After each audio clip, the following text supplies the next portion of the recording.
Hello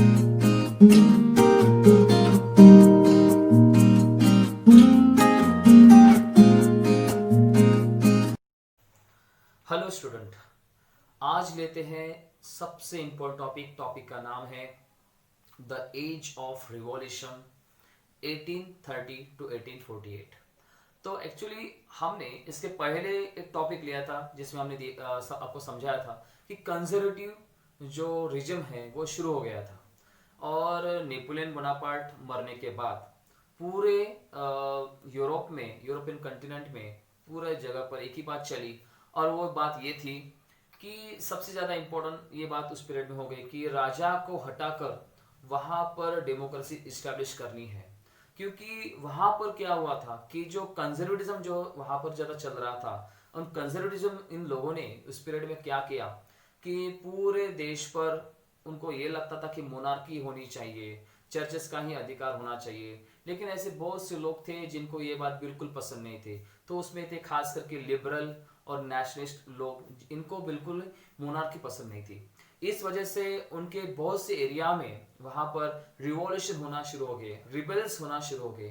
तो actually rebel कहाँ कहाँ पर हुए और कौन कौन लोग इसमें शामिल थे, तो अभी इस पर हम क्या करते हैं, चर्चा करते हैं। सबसे पहले यहाँ पर दिया है कि revolution in many regions of Europe such as Italian, German state, the province of the Ottoman Empire, Ireland and Poland. Actually हमने ये पॉइंट लिखा है। पॉइंट में ये दिया है कि एक्चुअली ये जो रिवॉल्यूशन हुए, तो रिवॉल्यूशन कहाँ कहाँ पर हुए। तो सबसे पहले यहाँ पर आता है कि इटालियन कुछ रीजन है, यानी जर्मन स्टेट्स है, ऑटोमन एम्पायर की कुछ प्रोविंसेस है, और उसके साथ यहाँ पर आता है आयरलैंड और पोलैंड। इन सभी जगह पर उस पीरियड में एक सबसे बड़ी बात हो गई, और वो बात थी कि नेशनलिस्ट, जो लिबरल नेशनलिस्ट जो लोग थे, उनको ये लग रहा था कि देश में सिर्फ और सिर्फ रिबेल हो जाए, और रिबेल के कारण ये पूरे जो मोनार्की चल रही है इस मोनार्की को हटाना चाहते थे। तो मोनार्की देश के लिए खराब रहती है और मोनार्की को हटाना चाहिए, ऐसा उनकी वहां पर एक फीलिंग वहां पर बनने लगी। तो फिर बाद में क्या हुआ, तो एक्चुअली इस रिवॉल्यूशन में बहुत से लोग शामिल हो गए, क्योंकि उनको ये लग रहा था, क्योंकि कॉमन जनता को उस पीरियड में ऐसे उनको खास करके राइट्स नहीं मिल रहे थे। जो यहाँ पर आपको पता होगा, फ्रीडम ऑफ प्रेस का अधिकार नहीं था, उसके साथ साथ ऐसे बहुत से अधिकार उनको नहीं मिले थे। इस वजह से जो कॉमन पीपल थे, यानी मिडिल क्लास जो पीपल जो थे, वो खास करके रिवॉल्यूशन में शामिल होना ज्यादा शुरू हो गया उस टाइम में। तो यहाँ पर ऑलरेडी दिखाया था, the liberal nationalist belong to the middle class like professor, school teacher, clerk and commercial classes. Actually क्या हुआ कि इस रिवॉल्यूशन में तो रिबेल करने के लिए उस टाइम में कॉमन पीपल का सबसे बड़ा कंट्रीब्यूशन था। उसमें थे खास करके प्रोफेसर थे, मिडिल क्लास पीपल थे, टीचर थे, क्लर्क थे, कमर्शियल क्लासेस थे। इनको एक ही बात लग रही थी, और वो बात ये थी उस टाइम की कि किसी भी हालत में ये कंजर्वेटिज्म निकलना चाहिए और मोनार्की हटनी चाहिए, और वहां पर आनी चाहिए सिर्फ और सिर्फ रिपब्लिक या फिर डेमोक्रेसी आनी चाहिए। इसी वजह से वहां पर सिर्फ अलग अलग जगह पर रिबेल होना शुरू हो गया। सबसे पहला ये रिबेल्स कहाँ पूरा, तो 1830 की बात यहाँ पर दी है। सबसे पहली घटना आती है 1830 की, हमने यहाँ पर ऑलरेडी लिखा है कि 1830 में क्या हुआ कि फ्रांस जो है, फ्रांस पर जो खास करके बॉर्बन डायनेस्टी का फिर से, बॉर्बन एम्पायर का फिर से अधिकार हो गया था। क्योंकि कंजर्वेटिज्म लोगों ने क्या किया था कि जैसे नेपोलियन बोनापार्ट मरने के बाद, नेपोलियनिक वॉर होने के बाद पूरा पावर फिर से बॉर्बन डायनेस्टी को दिया गया था। तो बॉर्बन डायनेस्टी जो थी, अब उनके हाथ में पूरी पावर आ गई थी, और पूरा फ्रांस वो अपने हिसाब से चला रहा था। लेकिन वहां के जो लिबरल नेशनलिस्ट जो लोग थे, वो बात उनको बिल्कुल पसंद नहीं थी। इस वजह से वहां पर क्या हुआ, वहां के लिबरल लोगों ने उस टाइम में बॉर्बन डायनेस्टी को हटा दिया, और वहां पर एक कॉन्स्टिट्यूशन के जरिए चलने वाले डेमोक्रेसी को उन्होंने इंपॉर्टेंस दिया, और लुइस फिलिप को उन्होंने सिलेक्ट कर दिया। तो लुइस फिलिप, यहाँ पर ऑलरेडी हम लिखा है लुइस फिलिप। तो लुइस फिलिप जो है, इसको एक्चुअली इस टाइम में फ्रांस का हेड, फ्रांस का सबसे बड़ा मतलब पावर उसको दे दिया गया। तो वहां पर पहली बार कॉन्स्टिट्यूशन के अनुसार वहां पर डेमोक्रेसी जो है इस्टेब्लिश हो गई।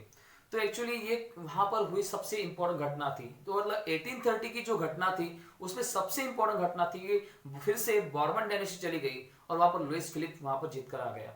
तो मेटरनिच ने उस टाइम में उसके बारे में कहा गया कि जब फ्रांस को छींक आती है, तो मेटरनिच ने कहा उस टाइम में कि जब फ्रांस को छींक आती है तो पूरे यूरोप में सर्दी जुकाम आना शुरू हो जाता है।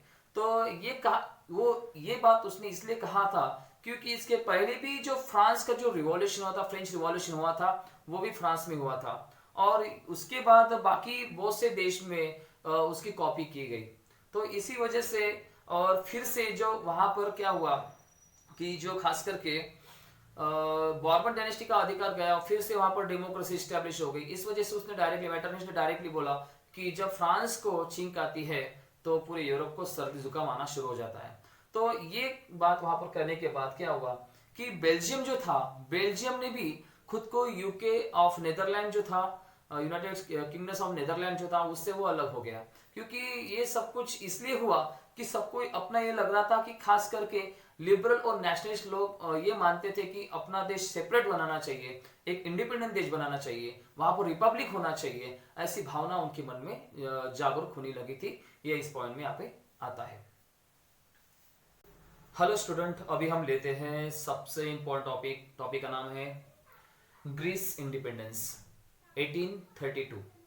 एक्चुअली पूरे यूरोप में एक रिवॉल्यूशन का दौर चल रहा था और वो रिवॉल्यूशन का दौर खास करके अपोज कर रहे थे उस टाइम में जो कंजर्वेटिज्म जो रिज्म शुरू हो गया था। और इस कंजर्वेटिज्म की वजह से क्या हो रहा था कि कॉमन लोगों को अधिकार नहीं मिल रहे थे, तो वहां पर मोनार्की को हटा के डेमोक्रेसी स्टैब्लिश करना चाहते थे और यूनिफिकेशन करना चाहते थे अपने सेपरेट अपने देश के बारे में। जैसे बेल्जियम अलग हो गया था, वैसे उसी पीरियड में क्या हुआ ग्रीक इंडिपेंडेंस के लिए, मतलब ग्रीस का इंडिपेंडेंस के लिए एक स्ट्रगल शुरू हो गया और वो स्ट्रगल के बारे में अभी हम इस टॉपिक में लेते हैं। सबसे पहले आपको ध्यान में रखना है जो ग्रीस का जो पार्ट है वो 15th सेंचुरी से ऑटोमन एम्पायर के अंडर में था। तो ऑटोमन एम्पायर एक मुस्लिम एम्पायर था और एक्चुअली पूरे यूरोप में उस टाइम में ग्रीक कल्चर और जहाँ पर जो पोएट है, कल्चर है, ट्रेडिशन है, वहाँ पर उनकी लिखी हुई किताबें थी, खास करके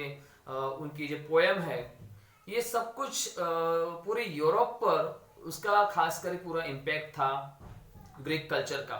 इस वजह से वहां पर ऐसे बहुत से जो लोग थे उनको ये लगता था कि ग्रीस जो है एक इंडिपेंडेंट होना चाहिए, उसका एक खुद का अपना अलग अस्तित्व होना चाहिए। इस वजह से वहां पर एक लंबा एक स्ट्रगल चला और वो स्ट्रगल की शुरुआत कैसे हुई अभी हम इस पर फोकस करते हैं। सबसे पहले यहाँ पर देखें Greece had been a part of the Ottoman Empire since 15th century. तो 15th सेंचुरी से जो ग्रीक वाला जो पार्ट था ग्रीस पर पूरा रूल कर रहे थे ऑटोमन एम्पायर 15th सेंचुरी से। और बाद में क्या हुआ कि यूरोपियन कंटिनेंट में एक जो खास करके रिवॉल्यूशन स्टार्ट हुआ और रिवॉल्यूशन था सब लोगों का अपना अपना एक इंडिपेंडेंट देश बनाना चाहते थे और वहां पर एक रिवॉल्यूशन हो रहा था। तो इस रिवॉल्यूशन की शुरुआत खास करके ग्रीस में उस टाइम में 1821 में इसकी शुरुआत हो गई और वो पूरे लोग उसके खिलाफ में जाने लगे और वहां पर वो ऑटोमन एम्पायर के खिलाफ में ज्यादा जाना शुरू कर दिया। उनको लगा कि ग्रीक एक इंडिपेंडेंट देश होना चाहिए। उसके बाद यहाँ पर आता है नेक्स्ट पार्ट कि western European who had sympathize for ancient Greek culture they oppose Muslim empire.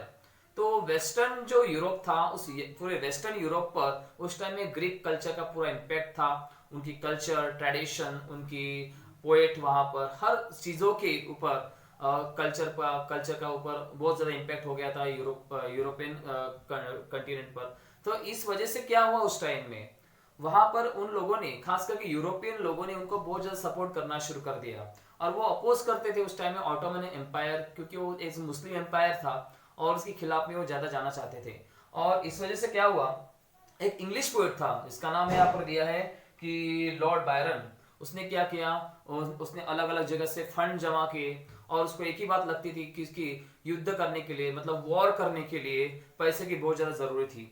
और इसी वजह से सबसे ज्यादा उसने एक फंड जमा करके उसने वॉर करना शुरू कर दिया। और लेकिन एक दुखद घटना हो गई 1824 में। वो जो राइटर था, इंग्लिश राइटर यहाँ पर दिया है, the English poet Lord Byron, उसमें फीवर के कारण मर गया 1824 में। बाद में ऐसा हुआ कि ये बहुत ही लंबा स्ट्रगल चलता गया और इस स्ट्रगल में एक बाद में एक ट्रीटी हो गई, the treaty of Constantinople of 1832 में। और उस दिन ग्रीक को एक इंडिपेंडेंट देश घोषित कर दिया, क्योंकि ये ट्रीटी बहुत ज़्यादा इंपॉर्टेंट थी। और इस ट्रीटी की वजह से उस पीरियड में ग्रीक ये देश एक इंडिपेंडेंट बना, मतलब ग्रीस ये जो देश है वो इंडिपेंडेंट बना, क्योंकि ग्रीस एक बहुत ही एंशियंट लैंग्वेज है और उसके साथ साथ उनका एक खुद का अलग कल्चर था। लेकिन बहुत टाइम से जो ऑटोमन एम्पायर ने उन पर रूल किया था बहुत दिनों से, उनके खिलाफ में वो यूरोपियन लोग चले गए और मतलब खास करके ग्रीस के लोग चले गए और ये एक स्ट्रगल हुआ। इस स्ट्रगल को यहाँ पर नाम दिया गया है ग्रीक इंडिपेंडेंस करके। तो ये 1832 में पहली बार ये जो ग्रीस है इंडिपेंडेंट हो गया। इस टॉपिक में अभी